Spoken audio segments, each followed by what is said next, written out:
नमस्ते दोस्तों, स्वागत है आपका इस खास सफर में। अगर आज रात आपको नींद नहीं आ रही है, अगर मन बेचैन है या दिन भर की भागदौड़ और तनाव आपके साथ बिस्तर तक चले आए हैं, तो बस थोड़ा रुक जाएं। इस पल को अपने लिए बनाएं। आज हम बात करेंगे भगवद गीता की उन अनमोल वाणियों की जो हमारे आजकल के तनाव भरे जीवन में शांति और संतुलन ला सकती हैं। मेरे साथ बस 2 मिनट बिताएं, अपनी सांसों को थामें और मन को हल्का करें। चलिए शुरू करते हैं। आजकल का तनाव भरा जीवन। सबसे पहले एक सवाल, आपने आखिरी बार कब अपने लिए सचमुच वक्त निकाला था? आज की जिंदगी में हम सुबह से रात तक दौड़ते रहते हैं। ऑफिस की टेंशन, घर की जिम्मेदारियां, फोन की नोटिफिकेशंस और सोशल मीडिया का शोर, ये सब हमारे मन को थका देता है। रात को जब सिर तकिए पर रखते हैं, तब भी दिमाग चुप नहीं होता। क्या आपको भी ऐसा लगता है कि आप हर वक्त कुछ न कुछ सोचते रहते हैं? गीता में भगवान श्री कृष्ण अर्जुन से कहते हैं, क्लैब्यमा सम गम पार्थ, मतलब हे अर्जुन, कमजोरी मत दिखाओ। आज हमारी ये बेचैनी, ये तनाव कहीं ना कहीं हमारे मन की कमजोरी ही तो है। लेकिन अच्छी बात यह है कि इसे दूर किया जा सकता है। अब एक छोटा सा प्रयोग करते हैं। अपनी आंखें बंद करें। अगर आप बिस्तर पर लेटे हैं तो और बेहतर, अपने हाथों को हल्के से पेट पर रखें। अब धीरे धीरे सांस लें। 1, 2, 3, 4। सांस को रोकें और अब धीरे से छोड़ें। इसे 5 बार दोहराएं।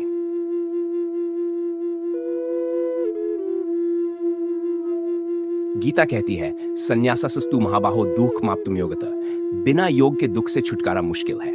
ये सांस लेने की प्रक्रिया, ये छोटा सा ध्यान आपके मन को शांत करने का पहला कदम है। क्या आपको हल्कापन महसूस हो रहा है? अब बात करते हैं उस तनाव की जो हमारे काम से आता है। गीता का सबसे मशहूर श्लोक है, कर्मण्येवाधिकारस्ते मा फलेषु कदाचन। इसका मतलब है, तुम्हें सिर्फ अपने कर्म पर अधिकार है, उसके फल पर नहीं। सोचिए, हम दिन भर कितना तनाव लेते हैं उन चीजों का जो हमारे हाथ में नहीं है। बॉस की डांट, ट्रैफिक का शोर या किसी की गलत बात, इन सब पर हमारा बस नहीं। तो फिर क्यों ना हम सिर्फ अपने कर्म पर ध्यान दें। आज रात जो बीत गया उसे जाने दें। जो आपने किया वो आपका कर्म था। अब फल की चिंता छोड़ दें।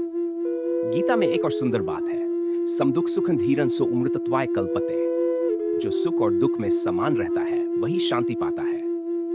जिंदगी में उतार चढ़ाव तो आएंगे, कभी खुशी कभी गम, लेकिन अगर हम हर स्थिति में अपने मन को संतुलित रखें तो रात की ये बेचैनी दूर हो सकती है।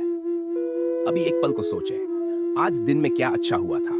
शायद एक छोटी सी मुस्कान, किसी का धन्यवाद या बस एक कप चाय का स्वाद। उस पल को याद करें। क्या मन थोड़ा हल्का लग रहा है?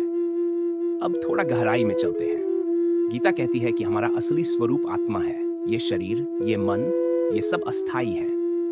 नैनन छिंदंती शस्त्राणि नैनन दहती पावक। न शस्त्र इसे काट सकता है, न आग इसे जला सकती है। जब आप ये समझ लेते हैं कि आपकी असली पहचान ये तनाव, ये चिंता नहीं है, तो मन अपने आप शांत होने लगता है। अभी एक सवाल अपने आप से पूछें, मैं कौन हूं? इस सवाल का जवाब ढूंढने की जल्दी मत करें, बस इसे मन में गूंजने दें। कभी कभी नींद न आने की वजह यह भी होती है कि हम प्रकृति से दूर हो गए हैं। गीता में श्री कृष्ण कहते हैं कि ये सारी सृष्टि उनके ही रूप है। अभी अगर आप खिड़की के पास हैं तो उसे खोलें। रात की हवा को महसूस करें, चांद को देखें, सितारों को गिनें। अगर बाहर बारिश हो रही है तो उसकी आवाज सुनें। क्या आपको लगता है कि प्रकृति आपको कुछ कह रही है? वो कह रही है, सब ठीक हो जाएगा। अब एक जरूरी बात, कई बार नींद इसलिए नहीं आती क्योंकि हम किसी से नाराज होते हैं, खुद से या दूसरों से। गीता हमें क्षमा करना सिखाती है। अभी एक पल को सोचें, क्या कोई ऐसी बात है जो आपको परेशान कर रही है? कोई गलती, कोई झगड़ा? अब धीरे से कहें, मैं क्षमा करता हूं, खुद को भी और दूसरों को भी। ये बोझ उतार दें। क्या मन थोड़ा शांत लग रहा है? अब हम धीरे धीरे इस सफर के अंत की ओर बढ़ रहे हैं। अपनी सांसों को फिर से महसूस करें। गहरी सांस लें और छोड़ें। अपने शरीर को ढीला छोड़ दें। पैरों से लेकर सिर तक हर हिस्से को रिलैक्स करें। गीता कहती है, योग कर्म सुकौशलम। योग कर्म में कुशलता है। आज रात नींद को भी एक योग बनाएं। इसे जबरदस्ती मत बुलाएं, बस अपने मन को कहें, मैं तैयार हूं। अब इस पल के लिए आभार प्रकट करें।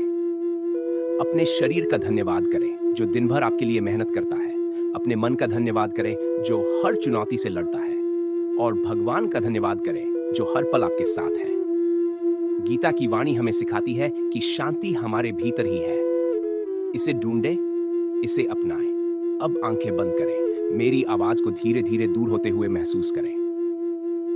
शुभ रात्रि। नींद आपके पास आ रही है।